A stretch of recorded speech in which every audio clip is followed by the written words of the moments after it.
1 दिसंबर 1963 को Soviet gas क्षेत्र में कुएं नंबर 11 में एक नियंत्रण ड्रिलिंग के दौरान कुछ बहुत गलत हो गया। वहां विस्फोट हुआ। इसके बाद एक अकल्पनीय पैमाने की आग लगी, एक गरजती हुई ज्वाला का स्तंभ जो सालों तक बिना रुके हर दिन जलता रहा।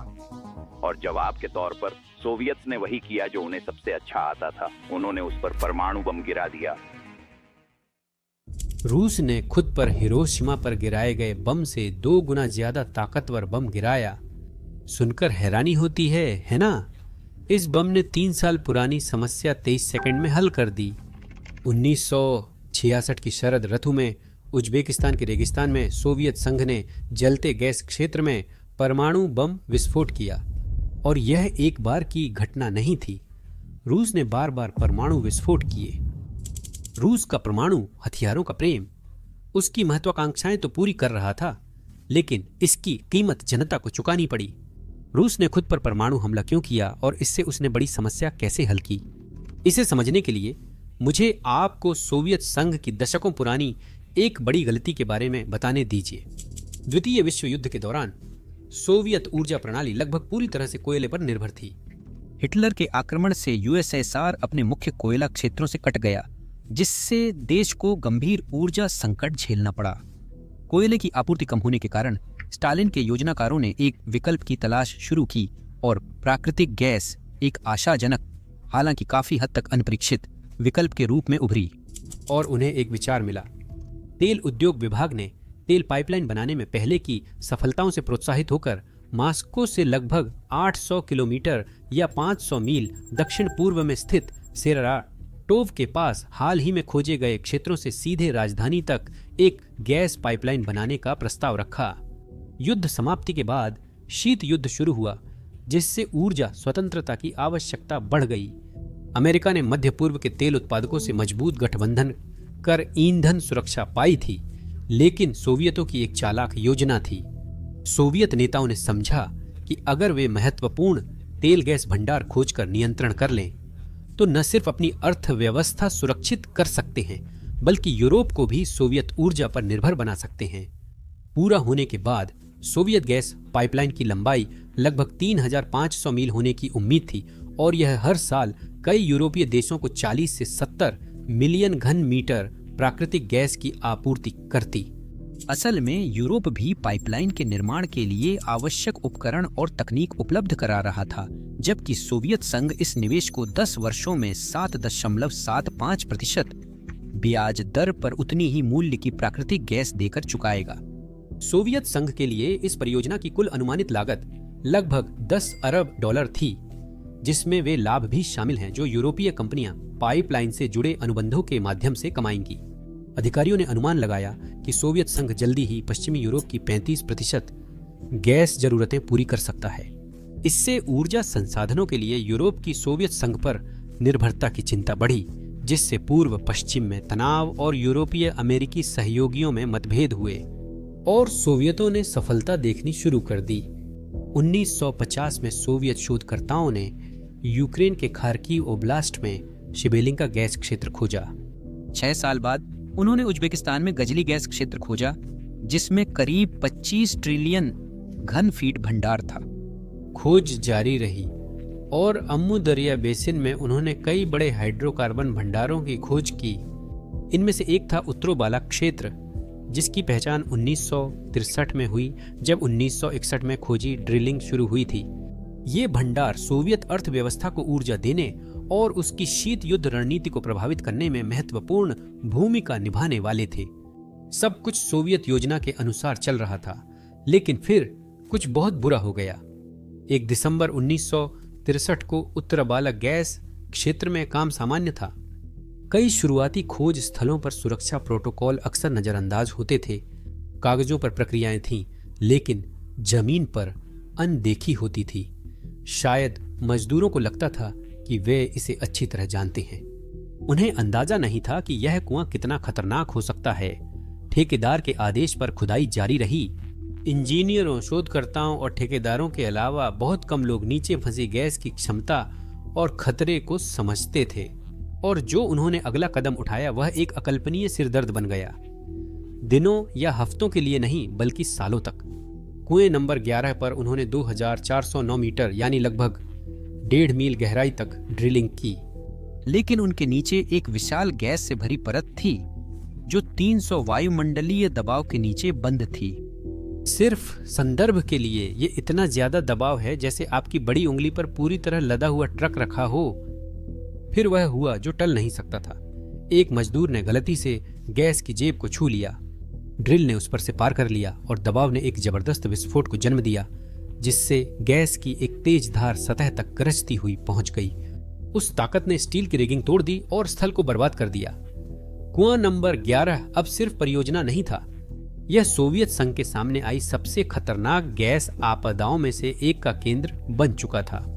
किसी को पता नहीं कि उस दिन कितने ड्रिलिंग मजदूर मरे, न तो रिपोर्टों में जिक्र है न इतिहास में दर्ज हुआ, लेकिन जो हर कोई याद करता है वो है आग।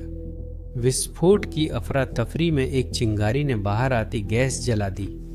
इसके बाद जो हुआ वो एक अकल्पनीय स्तर की आग थी, एक दहाड़ती हुई आग का स्तंभ जो बिना रुके 1064 दिनों तक जलता रहा। हर एक दिन यह लगभग 1.2 करोड़ घन मीटर प्राकृतिक गैस जलाता था, जो एक विशाल तेज विस्फोट में आसमान में गायब हो जाती थी।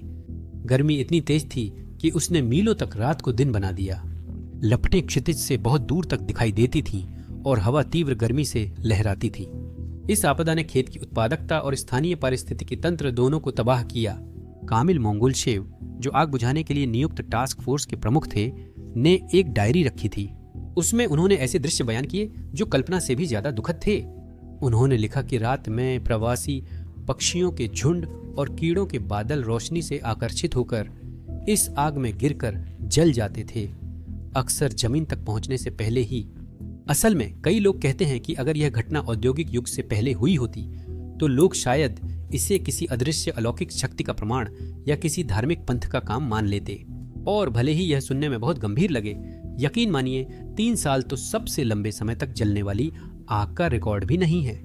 वैज्ञानिकों के अनुसार पृथ्वी पर सबसे लंबे समय से जल रही आग करीब 6000 वर्षों से जल रही है। ऑस्ट्रेलिया में बर्निंग माउंटेन नामक जगह है। यूरोपीय खोजकर्ताओं ने वहां पहुंचकर इसे ज्वालामुखी समझा। 19वीं सदी में वैज्ञानिकों ने साबित किया कि यह ज्वालामुखी नहीं था, यह एक जलती हुई कोयले की परत थी जो सतह से लगभग 30 मीटर या करीब 100 फीट नीचे जल रही थी। प्राचीन काल में किसी समय इसमें आग लग गई होगी और वह कभी बुझी ही नहीं। हालांकि सबसे पुरानी मानव निर्मित आग सिर्फ लगभग 1500 साल पुरानी है। वह आग आज भी ईरान के यार्ड्स अताश बैराम मंदिर में जल रही है, जो रोमन साम्राज्य के समय से लगातार है। लेकिन उत्तबलाक फील्ड की आग कोई प्राकृतिक दुर्घटना नहीं थी, यह इंसानी गलती थी। वहां के इंजीनियर इसे रोकने को पूरी तरह तैयार थे। पारंपरिक अग्निशमन तरीके कुएं नंबर 11 की विशालता और ताकत के सामने बेकार साबित हुए। 3 लगातार सालों तक आग भड़कती रही। वैज्ञानिक समाधान खोजते रहे, लेकिन हर कोशिश नाकाम रही। उन्होंने हर तरीका आजमाया, रूसी field artillery, high power water cannon और जितना भी भारी इंजीनियरिंग उपकरण वे रेगिस्तान में ला सकते थे, सब कुछ इस्तेमाल किया। कुछ भी फर्क नहीं पड़ा। फायर फाइटर्स ने तो एक और तकनीकी समाधान भी आजमाया, जिसमें प्रेशर रिलीफ सिस्टम के साथ एक कैप लगाया गया। योजना सिद्धांत रूप में सरल थी। कुएं को सील करना, गैस को डिस्चार्जिंग पाइप्स में भेजना, दबाव को कम करना और आखिरकार आग को बुझा देना। एक पल के लिए ऐसा लगा जैसे उनके पास मौका है।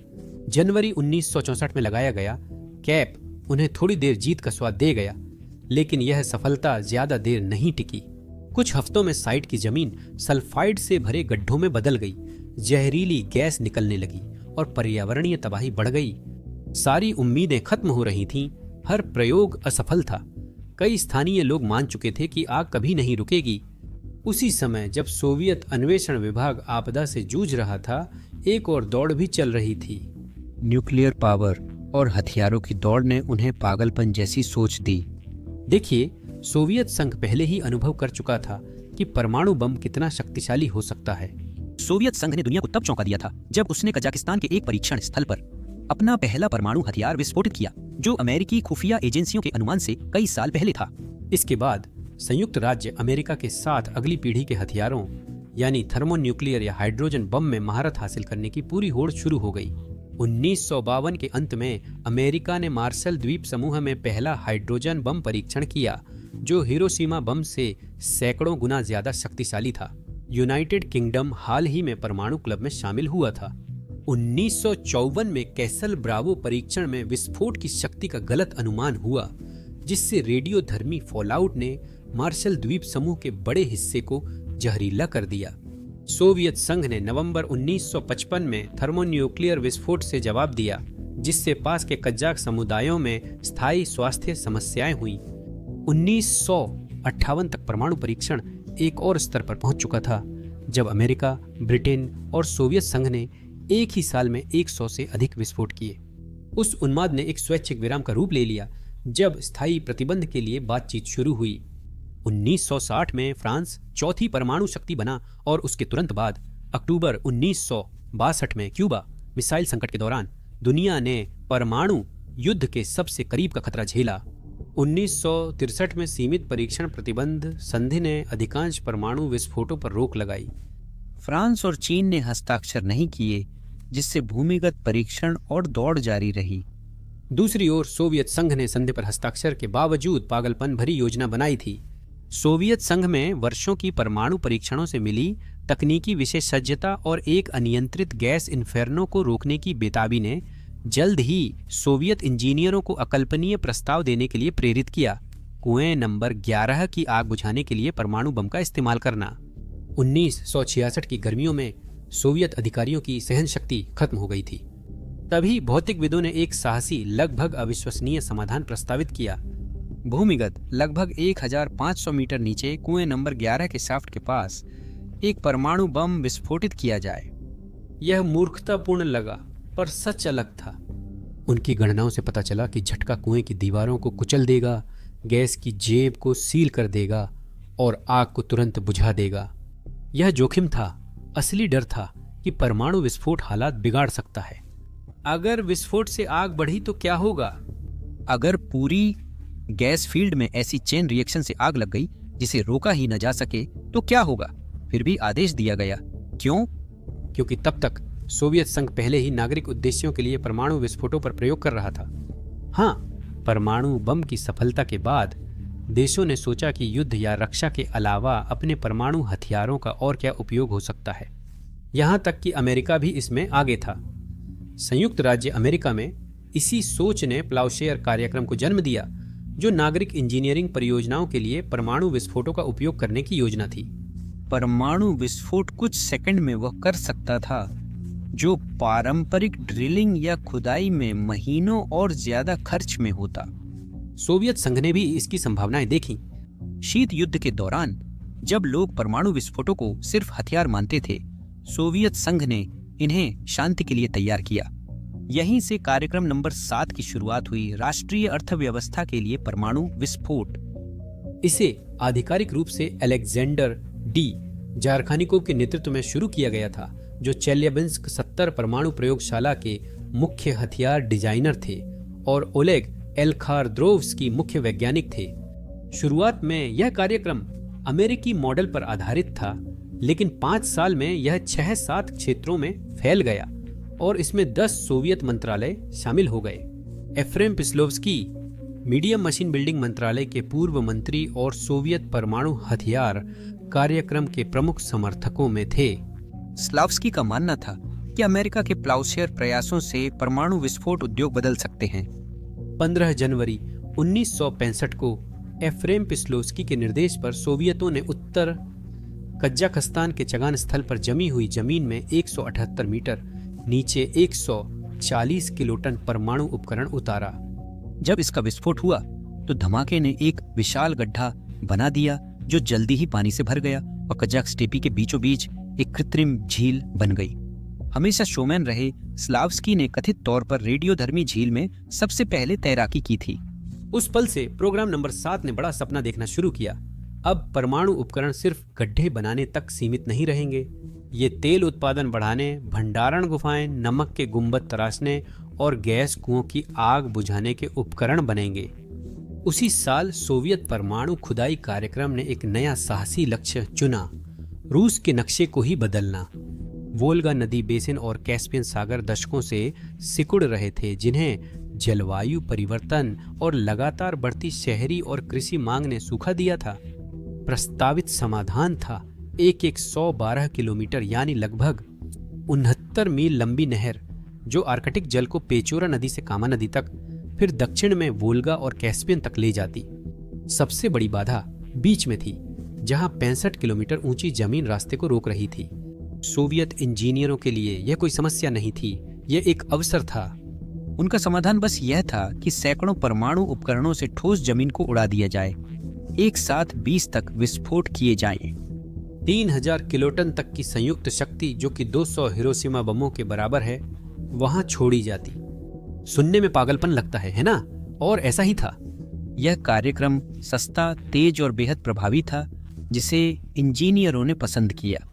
सरकार को भी यह बहुत पसंद आया। इसकी शुरुआती सफलताओं ने एक और साहसी प्रयोग की नींव रखी, जिसमें उर्तुबोला गैस आग बुझाने के लिए परमाणु बम का इस्तेमाल करना था। जिस हथियार को वे तैनात करना चाहते थे वह 30 किलोटन का था, जो हिरोशिमा बम से 2 गुना शक्तिशाली था। योजना के लिए दलों ने ड्रिलिंग रिग्स लाए ताकि भूमिगत विस्फोट की तैयारी हो सके। सुरक्षा बेहद महत्वपूर्ण थी, क्योंकि विस्फोट स्थल से सिर्फ 27 किलोमीटर या लगभग 17 मील दूर आम नागरिक रहते थे। यह जोखिम भरा था, यह जटिल था, यह अभूतपूर्व था, लेकिन इसे आधिकारिक मंजूरी मिल गई थी। यह पहली बार था जब सोवियत संघ ने गैस की आग बुझाने के लिए परमाणु विस्फोट करने का प्रयास किया। 2 संकरे कुएं, जो मुश्किल से 1 फुट चौड़े थे, जलती हुई रिग के जितना करीब हो सके उतने करीब खोदे गए। हर कुआं करीब 1400 मीटर गहरा था और ये कुएं नंबर 11 के शाफ्ट से केवल 35 मीटर दूर रुक गए।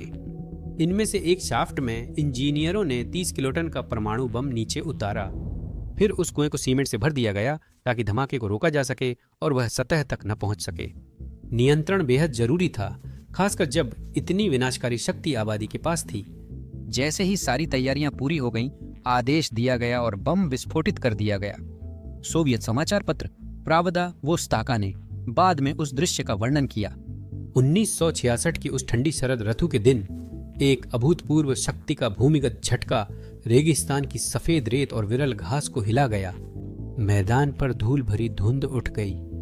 जलती हुई कुएं की नारंगी मशाल मंद पड़ गई, पहले धीरे धीरे, फिर तेजी से, जब तक कि वह टिमटिमाई और बुझ गई। 1064 दिनों में पहली बार वहां फिर से सन्नाटा छा गया। गैस की गरजती हुई धार गायब हो गई थी। 3 साल की आग के बाद सब कुछ 23 सेकंड में खत्म हो गया। किसी चमत्कार जैसा लगता है ना? असल में यह विज्ञान का जादू था। परमाणु उपकरण को रिसाव कर रहे गैस भंडार के पास जमीन के नीचे खुदे गड्ढे में विस्फोटित किया जाता है। पानी या रासायनिक तरीकों के विपरीत ये सिर्फ आग को ठंडा नहीं करता, बल्कि दहन के स्रोत को पूरी तरह से हटा देता है। गैस भंडारों पर अधिक दबाव के कारण रिसाव अक्सर चट्टानों की दरारों में होता है। न्यूक्लियर विस्फोट से चट्टानें संकुचित होकर दरारें बंद कर देती हैं और गैस का प्रवाह रुक जाता है। आग ईंधन के बिना जीवित नहीं रह सकती, इसीलिए वह पूरी तरह बुझ जाती है। कुएं नंबर 11 की सफलता से अरबों घन मीटर गैस बच गई थी। इतिहास में पहली बार किसी तेल या गैस की आग बुझाने के लिए परमाणु बम का इस्तेमाल किया गया था, लेकिन यह आखिरी घटना नहीं थी। आगामी वर्षों में सोवियत इंजीनियरों ने कई बार इस चरम तरीके से बेकाबू कुओं को नियंत्रित किया। कुछ महीनों में पामुक गैस क्षेत्र की आग कई बोरहोल से सतह तक फैल गई थी। पहली सफलता के बाद आत्मविश्वासी इंजीनियरों ने गणना की कि 47 किलोटन बम को 2.44 मीटर या लगभग 1.5 मील जमीन के नीचे दबाने पर काम करेगा। उन्होंने वही प्रक्रिया दोहराई। ड्रिलिंग, खूइंग, उपकरण भेजना, सीमेंट से सील करना, विस्फोट करना। कुछ दिन बाद आग बुझ गई। मई 1972 में दक्षिण पूर्वी तुर्कमेनिस्तान के मिस के फील्ड में 2 साल से जल रही गैस लीकेज को एक भूमिगत विस्फोट से शांत किया गया। उस जुलाई में एक और आग, इस बार यूक्रेन में 3.8 किलोटन के विस्फोट से जमीन के 2.4 किलोमीटर या 1.5 मील नीचे बंद कर दी गई थी। अंतिम जात प्रयास 1981 में यूरोपीय रूस के जमे उत्तर पूर्वी तट पर कुम्शिंस्कोया गैस फील्ड में हुआ था। मुझे लगता है कि मैं ये नाम गलत बोल रहा हूँ। इस बार 37.6 किलोटन विस्फोट 1511 मीटर गहराई में हुआ था। लेकिन चीजें योजना के अनुसार नहीं हुई। रिसाव का सटीक स्थान पता नहीं था और विस्फोट उसे सील करने में असफल रहा। कम जानकारी जारी हुई है, लेकिन लगता है सोवियत लोग निशाना चूक गए और उन्हें और राहत कुएं खोदने पड़े। पामुक गैस क्षेत्र का विस्फोट सोवियत इतिहास में सबसे गहरा और शक्तिशाली परमाणु अग्निशमन प्रयास था। कुल मिलाकर सोवियत संघ ने अपनी सीमा में 124 शांतिपूर्ण परमाणु विस्फोट किए, जिनमें से 5 का उपयोग बेकाबू गैस कुएं की आग बुझाने के लिए किया गया था। कई बार जो बातें सुनने में शानदार लगती हैं, असल में वैसी नहीं होती। यहाँ हम उन परमाणु बमों की बात कर रहे हैं जो जानलेवा विकिरण फैलाते हैं। अगर आप सोच रहे हैं कि विकिरण का क्या हुआ, आप उस दौर के कई वैज्ञानिकों से आगे थे। असलियत जटिल थी। अधिक विकिरण के कारण ये प्रयोग अव्यावहारिक हो जाते थे और धमाकों से बनी गुफाएं अत्यधिक रेडियोधर्मी रहती थीं। भाप शक्ति के प्रयोगों में विस्फोटों ने जमीन के नीचे पानी उबाला, पर नतीजे अनिश्चित रहे। कभी कभी जमीन से रेडियोधर्मी भाप के अनियमित विस्फोट होते थे। चगन जलाशय में, जहां 1965 में पहला सोवियत परमाणु खुदाई प्रयोग हुआ था, वहां विकिरण स्तरों की अपनी ही कहानी थी। 1990 के दशक तक गड्ढे के किनारे पर विकिरण की मात्रा अब भी प्राकृतिक स्तर से लगभग 100 गुना अधिक थी और उसके अंदर का पानी पीने के पानी के मानकों से 100 गुना ज्यादा रेडियोन्यूक्लाइड्स की सांद्रता रखता था। इसका सीधा मतलब था कि उसके अंदर का पानी पीने के लिए बहुत ज्यादा प्रदूषित था।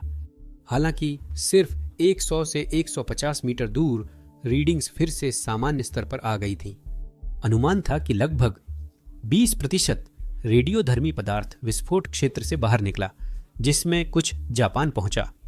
कजाकिस्तान के institute of radiation medicine and ecology के अध्ययन ने गंभीर स्थिति दिखाई है। सोवियत परमाणु परीक्षणों के दौर में आयनकारी विकिरण के संपर्क में आए लोगों में सामान्य और कैंसर से संबंधित मृत्यु दर काफी अधिक पाई गई। नुकसान सिर्फ उन्हीं तक सीमित नहीं रहा। शोध में पाया गया कि गंभीर बीमारियों का खतरा 2 पीढ़ियों तक रहा, जिससे संपर्क में आए लोगों के साथ उनके बच्चे और पोते पोतियां भी प्रभावित हुए। चौथी पीढ़ी का डेटा अधूरा है, पर मानवीय सबूतों को नजरअंदाज करना मुश्किल है। सेमीपालिटिंस्क परीक्षण स्थल के पास के गांवों में छोटे बच्चे बिना अंगों के जन्म लेते हैं या स्कूल से पहले ही कैंसर से पीड़ित होते हैं। यहाँ तक कि उतोबाला गैस आग, जिसे सोवियत संघ ने बिना किसी रेडियोधर्मी रिसाव के सफल ऑपरेशन के रूप में बताया था, उसकी सुरक्षा कभी पूरी तरह साबित नहीं हो पाई। सोवियतों ने कभी भी स्वतंत्र विकिरण सर्वेक्षण जारी नहीं किए, इसलिए खतरे का आश्वासन स्वतंत्र रूप से सत्यापित नहीं हुआ। विस्फोट के बाद लोग वहां रहते और काम करते रहे, लेकिन दीर्घकालिक स्वास्थ्य प्रभाव अब भी अनिश्चित हैं। ऐसी जगहों के सोवियत चिकित्सा रिकॉर्ड अक्सर अधूरे या गोपनीय होते थे। सेमीपालिटिंस्क या चगान क्रेटर में विकिरण की रिपोर्टें थीं, लेकिन सोवियत संघ ने इन्हें छुपा लिया और कार्यक्रम बिना जांच चलता रहा। चगान और उत्तराबाला के स्पष्ट विस्फोटों के कारण अमेरिका ने आरोप लगाया कि चगान परीक्षण गुप्त हथियार परीक्षण था और 1963 की संधि का उल्लंघन है। इससे सोवियत संघ को 1976 में पीएनआई संधि पर हस्ताक्षर करने के लिए मजबूर होना पड़ा। इसने कड़े प्रतिबंध लगाए। कोई भी विस्फोट 150 किलोटन से अधिक नहीं हो सकता था। विस्फोटों का कुल योग 1500 किलोटन से अधिक नहीं हो सकता था। सभी पक्षों को तकनीकी डेटा साझा करना, स्थल निरीक्षण की अनुमति देना और सत्यापन में सहयोग करना था। मॉस्को के लिए मुख्य प्रेरक आसन्न कामा पेत्रा नहर थी, एक मेगा परियोजना जिसमें ऊंचे भूभाग को काटने हेतु दर्जनों या सैकड़ों परमाणु विस्फोट जरूरी थे। तब तक संयुक्त राज्य अमेरिका ने पहले ही अपने प्लाउशेयर कार्यक्रम के तहत अपनी खुद की महत्वाकांक्षाओं को छोड़ दिया था। फिर भी 150 किलोटन उपकरण भी भारी प्रदूषण फैला सकता था। 1978 में याकुतिया में सोवियत संघ ने सोना खनन के लिए एक भूमिगत जलाशय बनाने के लिए परमाणु विस्फोट का इस्तेमाल किया। विस्फोट से चट्टानें अनपेक्षित रूप से टूटी और रेडियोधर्मी गैसें सतह पर आ गईं। मिट्टी और वनस्पति दूषित हो गई। निवासियों को वहां से निकालना पड़ा और पूरे क्षेत्र को दशकों तक असुरक्षित घोषित कर दिया गया। व्यापक परमाणु परीक्षण प्रतिबंध संधि CTBT ने सभी शांतिपूर्ण परमाणु विस्फोटों पर पूर्ण प्रतिबंध लगाया। हर कोई इसके पक्ष में नहीं था। चीन ने 1996 में CTBT पर हस्ताक्षर किए, पर पुष्टि नहीं की और कहा कि शांतिपूर्ण परमाणु विस्फोटों पर प्रतिबंध पर बाद में विचार होना चाहिए। क्यों? क्योंकि रूस और चीन के लिए विकिरण जोखिमों पर बहस द्वितीयक थी। उनका मुख्य उद्देश्य था परमाणु उपयोग का विकल्प बनाए रखना, चाहे सैन्य दबदबा हो या औद्योगिक उद्देश्य। सीमाओं के पार रेडियोधर्मी रिसाव की चिंता शायद ही उनकी रणनीतिक महत्वाकांक्षाओं पर हावी हुई। 2010 में कुछ लोगों ने मैक्सिको की खाड़ी में डीप वाटर होराइजन तेल रिसाव रोकने के लिए परमाणु विस्फोट का सुझाव दिया था, लेकिन अमेरिकी सरकार ने इस विचार को खारिज कर दिया, क्योंकि वे जानते थे कि परमाणु विस्फोट की कीमत उस पैसे से कहीं ज्यादा होगी जिसे वे बचाने की कोशिश कर रहे थे। लेकिन रूस ने अपनी सोच नहीं बदली। सोवियत संघ के टूटने के बाद भी रूस ने कजाकिस्तान पर प्रभाव बनाए रखा, जो यूरेनियम का सबसे बड़ा उत्पादक है, जबकि रूस छठे स्थान पर है। यूरेनियम और परमाणु ऊर्जा के लिए उसकी बेताबी साफ थी। इस संसाधन पर नियंत्रण का मतलब सिर्फ आर्थिक लाभ ही नहीं, बल्कि वैश्विक ऊर्जा और सुरक्षा राजनीति में एक ताकतवर सौदेबाजी का हथियार भी था। अगस्त 2025 में कजाकिस्तान के अलमाटी क्षेत्र के बाल्कास झील किनारे ओल्किन गांव में देश के पहले परमाणु ऊर्जा संयंत्र का निर्माण आधिकारिक रूप से शुरू हुआ। इस परियोजना के पूरा होने में कम से कम 1 दशक लगने की उम्मीद थी, जिसमें कुल निवेश लगभग 14 से 15 अरब डॉलर का था। रूस को पहले संयंत्र के निर्माण का नेतृत्व करने के लिए चुना गया है, जबकि चीन 2 अतिरिक्त संयंत्रों के विकास का नेतृत्व करेगा। सबसे बड़ी विडंबना यह थी कि सोवियत युग के परमाणु परीक्षणों ने पहले ही लगभग 15 लाख लोगों को विकिरण के संपर्क में ला दिया था। निवासियों को कभी भी खतरों के बारे में चेतावनी नहीं दी गई थी। कुछ लोगों को तो यहां तक प्रोत्साहित किया गया था कि वे निर्धारित देखने के क्षेत्रों से मशरूम के बादलों को देखें। लोग दूषित भूमि पर रहना, खेती करना और वहीं का पानी पीना जारी रखते थे। 1991 के बाद विकिरण वाले क्षेत्रों में ल्यूकेमिया, थायराइड और स्तन कैंसर की दरें राष्ट्रीय औसत से 2-3 गुना बढ़ गईं। जन्म दोष और आनुवंशिक उत्परिवर्तन भी सामान्य स्तर से काफी अधिक थे। और फिर भी देश ने जैसे सब कुछ भुला दिया, बार बार अपनी किस्मत रूस से जोड़ता रहा, जबकि कजाकिस्तान के लोग लगातार बिजली की कमी से जूझते रहे। आने वाले वर्षों में आप रूस ही नहीं, लगभग सभी देशों को यूरेनियम के लिए संघर्ष करते देखेंगे। क्यों? 20वीं सदी के अंत में धीमी हुई परमाणु हथियारों की दौड़ अब फिर शुरू हो गई है। आज 9 देश, संयुक्त राज्य अमेरिका, फ्रांस, यूनाइटेड किंगडम, रूस, भारत, पाकिस्तान, इजराइल, चीन और उत्तर कोरिया मिलकर लगभग 13,000 परमाणु हथियार रखते हैं। यह मानव सभ्यता को कई बार नष्ट करने के लिए काफी है और वे रुक नहीं रहे। हर परमाणु संपन्न देश अपने भंडार को बढ़ाने के लिए बेताब है, जबकि जिन देशों के पास परमाणु हथियार नहीं हैं, वे स्वतंत्र परमाणु शक्ति बनने की दौड़ में लगे हुए हैं। ईरान 1980 के दशक से परमाणु महत्वाकांक्षा पूरी करने की कोशिश कर रहा है और अब भी गुप्त रूप से उस पर काम कर रहा है। लेकिन यह सिर्फ हथियारों की बात नहीं है, यह ऊर्जा की भी बात है। जैसे जैसे कोयला और तेल, पारंपरिक ईंधन कम होते जा रहे हैं, वैसे वैसे वैश्विक ऊर्जा की मांग लगातार बढ़ती जा रही है। न्यूक्लियर पावर की दौड़ उतनी ही तीव्र होती जा रही है जितनी न्यूक्लियर हथियारों की दौड़ थी। यह आखिरकार कहां जाकर रुकेगा, यह तो केवल समय ही बता सकता है। देखने के लिए धन्यवाद।